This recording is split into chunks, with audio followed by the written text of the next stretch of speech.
Welcome to my channel Indira వంటలు. ఈరోజు morning tiffin జొన్న రొట్టెలు, బీరకాయ పెసరపప్పు, బీరకాయ పొట్టుతో చేసిన చట్నీ చాలా టేస్ట్గా ఉన్నాయి. జొన్న రొట్టెల కాంబినేషన్ సూపర్గా ఉంది.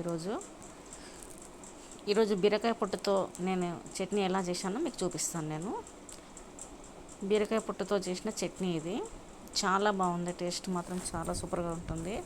వేడి వేడి అన్నంలో నెయ్యి వేసుకొని తింటే మాత్రం చాలా బాగుంది. జొన్న రొట్టెలు కూడా చాలా బాగుంది. ఇప్పుడు నేను దీనికి ఏమేమి తీసుకున్నా మీకు చూపిస్తాను. బీరకాయ పొట్టు, పచ్చిమిరపకాయలు ఒక 6-7, నువ్వులు ఒక 2 స్పూన్లు, టమాటాలు ఒక 2, ఒక ఉల్లిగడ్డ ఒకటి, ఎల్లిపాయ, జీలకర్ర. స్టవ్ ఆన్ చేసి ఒక పాన్ పెట్టేసుకోవాలి. అందులో ఫస్ట్ నువ్వులను దూరగా వేయించుకోవాలి.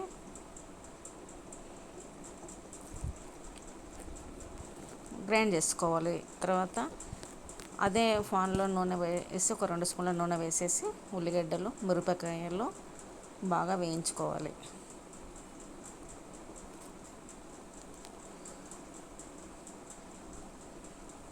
ఇంతకుముందు గ్రైండ్లో నువ్వులు వేసుకున్నాం కదా, అందులోనే ఎల్లిపాయలు, జీలకర్ర వేసి గ్రైండ్ చేసి పెట్టుకోవాలి. అంతలోపటి ఇవి వేగనివ్వాలి.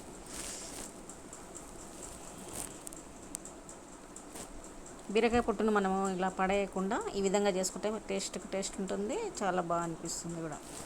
బీరకాయ పొట్టును వేసి బాగా కలిపి వేగనివ్వాలి.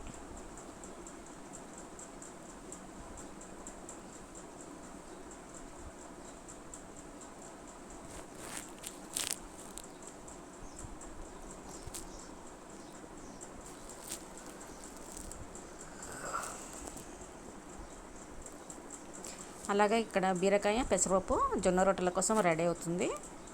2 స్టవ్ల పైన 2 ఉన్నాయి. ఇక్కడ బీరకాయ పొట్టుతోటి చట్నీ వేగుతుందన్నమాట.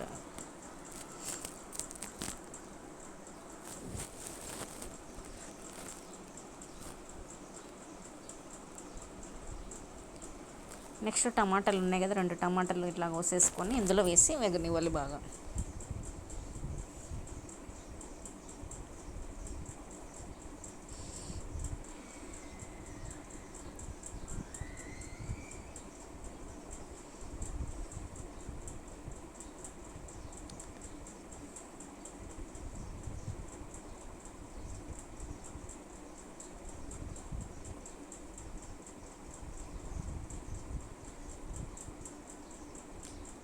తగినంత సాల్ట్ వేసుకోవాలి.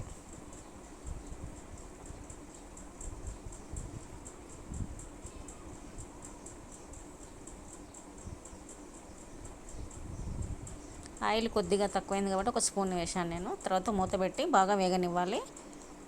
చూడండి, ఇలా వేగిపోయింది బాగా. ఇప్పుడు మనం చల్లగైన తర్వాత దీన్ని గ్రైండ్ చేసుకుందాము. టమాటాలు వేసినాం కాబట్టి చింతపండు అవసరం లేదు. గ్రైండ్ చేసుకున్నాక దీన్ని మళ్ళీ మనం పోపు పెట్టుకోవాలి. 2 స్పూన్ల ఆయిల్ వేసేసి పాన్లో జీలకర్ర, శనగపప్పు,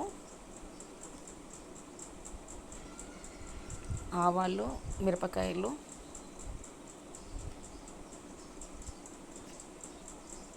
కరివేపాకు వేసి బాగా వేగిన తర్వాత పోపు పెట్టుకోవడమే. వేగిపోయింది పోపు. చట్నీలకు పోపు ఉంటేనే టేస్ట్గా ఉంటుంది, కలర్ఫుల్గా కూడా ఉంటుంది. చూడండి, చట్నీ రెడీ అయిపోయింది.